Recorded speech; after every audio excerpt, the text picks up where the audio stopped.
Por miseria, aquí estamos en algo que puede ser de partida un escándalo. Entrando en el Evangelio de Juan y estamos en capítulo 3, uno de los más importantes versículos que yo he conocido en mi vida y usado para explicar Dios tomando un cuerpo y al final siendo el sacrificio para cumplir la ley para nosotros, la resurrección, dando el Espíritu Santo y regresándonos a uno con Él, salvándonos de esta condenación llamada la muerte y más. Aquí en 3:18 leemos y explicamos un poco por qué también hay mucho peligro en un verso si no estamos bajo de la luz de revelación, entendiendo la doctrina en el correcto para no distraernos y empezar a llegar a donde podamos mostrar hay dividido Dios en tres. Así es, Ernie. Pues realmente este tema es muy importante. Parte de la revelación de Yeshua es tener un claro entendimiento acerca de esta revelación del Hijo Unigénito, el monógenes en griego. Esta palabra está 4 veces escrita en el Evangelio de Juan, en Juan, en la primera de Juan, en el capítulo 4, versículo 9. Las otras veces es en el Evangelio, en el 3:16, en el 3:18, en el 1:14 y en el 1:18. Ok, entonces, unigénito, monógenes en griego. Ok, pero eso no nos dice nada. El único en su tipo, el único. Pero eso no nos dice nada. Hay varios aspectos que es necesario hablar acerca de este tema del Hijo Unigénito, porque de entrada es muy peligroso. ¿Por qué no dices nada? ¿Perdón? ¿Por qué no dices nada? No dijiste que eso no nos dice nada, unigénito. ¿A ti qué te dice? A mí no me dice nada. Y sé que a mucha gente no le dice nada. El único. ¿El único qué? Aquí estamos para hablar de eso. El único. Eso yo también lo puedo decir. Y los miles lo repiten, pero a ver, explícanos. ¿El único en qué? Sin pecado, nació de Dios, es Dios, sin pecado. Esa es la razón por la que estamos haciendo este tema. Yo entiendo quién es el Hijo Unigénito. El problema es que muchos no lo entienden. Por eso estoy aquí. Yo por la gracia no digo, bueno, yo entiendo y los demás que se jodan. No, eso no es de Dios. Entonces, bueno, el único que nació sin pecado. Correcto, pero yo te puedo decir otra cosa. También Adán fue creado sin pecado. Entonces, no es suficiente decir que el unigénito es el único que nació sin pecado, sino también hay que decir que es el único que es idéntico en naturaleza y en sustancia que el Padre. Porque Adán no tenía pecado cuando fue creado, sin embargo no era el unigénito del Padre, porque no era idéntico en sustancia y en naturaleza como Yeshua, Jesús, sí lo es con el Padre. Entonces hay una diferencia ahí muy importante entre Adán, que es otro caso de alguien que durante algún tiempo de su vida no hubo pecado en él, hasta que entró el pecado y la muerte en él. Y no por eso era el unigénito. Sin embargo, por ejemplo, de Isaac, hijo de Abraham, también Pablo dice que era el unigénito. Y no era el único, porque este hombre, Abraham, tenía otro hijo, al menos. Sabemos que tuvo muchos más que Isaac y Ismael. ¿Y por qué Pablo se refiere a Isaac como el unigénito? Entonces, hay varias cosas que hay que hablar acerca de esto. También de Isaac se dice que era el unigénito, pero ahí Pablo lo dice porque era hijo de la promesa. Ok, entonces hay varios puntos que hay que hablar de esto. A mí... Él era hijo, y aquí estamos hablando de Dios, el Padre tomando un cuerpo. Así es, por eso es que cambia completamente. Porque Isaac era un unigénito, según Pablo. Sin embargo, tenía hermanos y hermanas. Entonces, vamos poniendo las cosas por orden. El unigénito, sí, porque nació sin pecado, pero sobre todo porque es idéntico en sustancia y en naturaleza, idéntico al Padre. Si no decimos eso, y nada más decimos que es el único sin pecado, entonces estamos parándonos en la doctrina de los testigos de Jehová, o acercándonos a ella, la cual no es ninguna novedad en el mundo, porque esa doctrina de los testigos de Jehová de hacer menor al Hijo, o distinto al Hijo que el Padre, distinto y menor, surgió desde el siglo 100,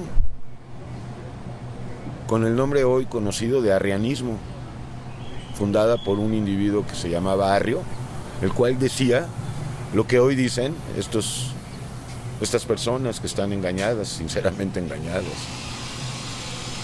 adorando a un Jesús que no es el verdadero, porque Jesús es idéntico al Padre.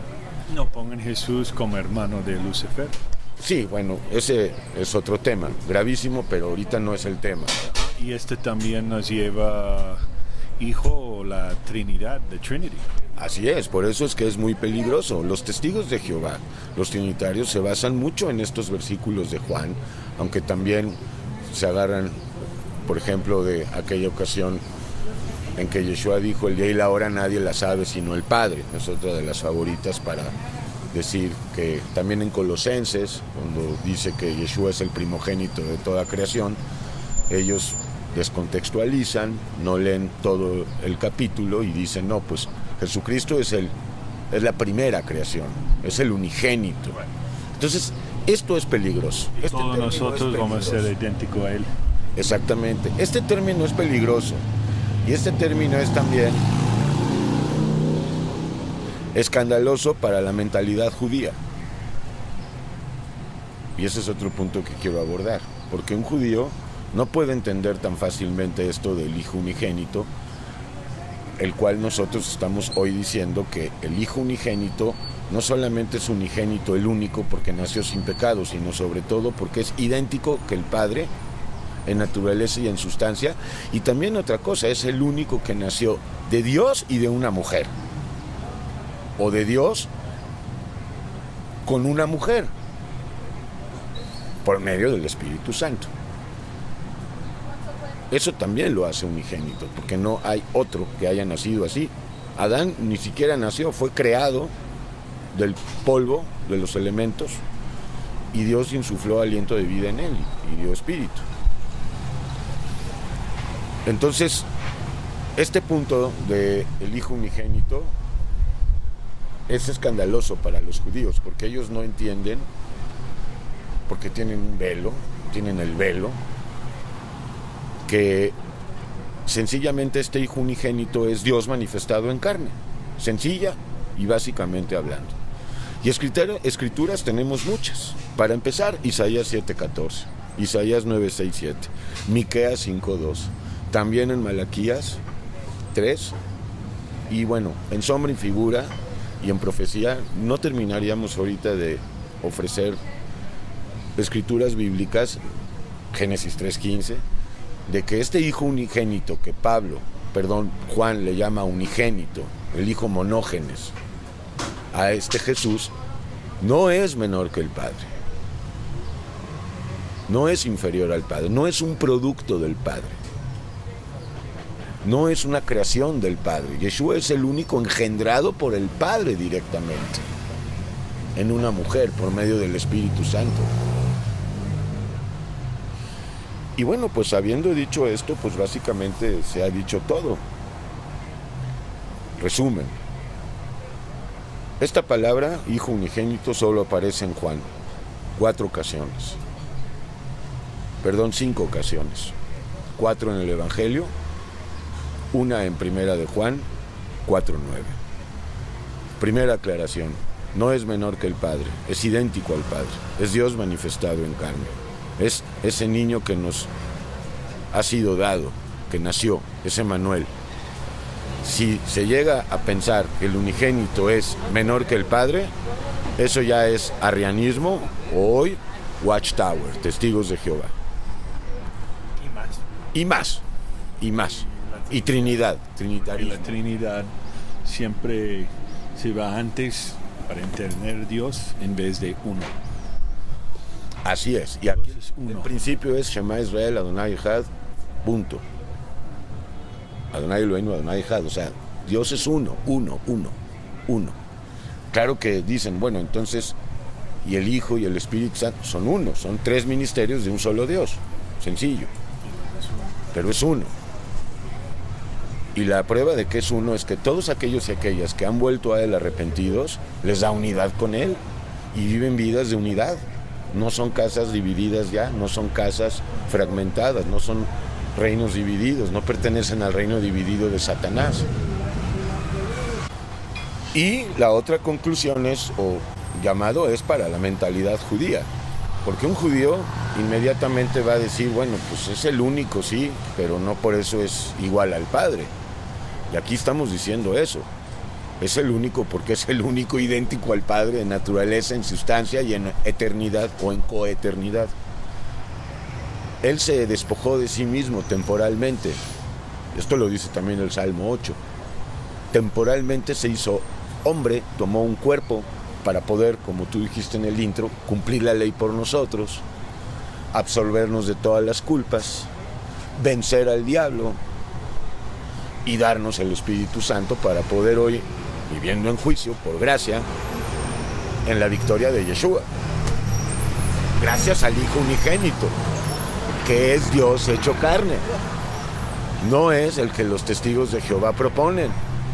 Y si quieres ver que no es el que los testigos de Jehová proponen, ve y observa la forma de vida de ellos, ve y observa sus congregaciones en sus llamados salones del reino y vas a ver que ahí no está Dios.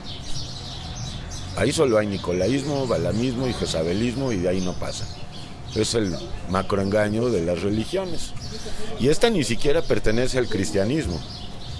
Pero el problema es que sí usan la Biblia, aunque su propia Biblia. Sí, no solo cuando tenemos la división en la Trinidad, está separado. Estamos tratando de entender, separado en tres ministerios, y sí, mas si no vemos uno, como Pedro dice, muéstranos el Padre. Esa es otra que les decimos a estas personas. Bueno, entonces, ¿por qué? Dijo, bueno, Felipe, muéstranos al Padre y con eso tenemos. Y le dijo Yeshua a Felipe, Felipe, hace tanto tiempo que estoy con ustedes y no me has visto. El que me ve a mí, ve al Padre. Entonces, aguas con esta doctrina de miseria. Y si hicimos esta cápsula, ya terminándola, es porque este término hijo unigénito, si no se entiende por revelación, es un peligro. Es un peligro. Pero bueno, pues que el Señor confirme. Es el unigénito porque es el único que nació de mujer sin pecado. Adán no nació de mujer.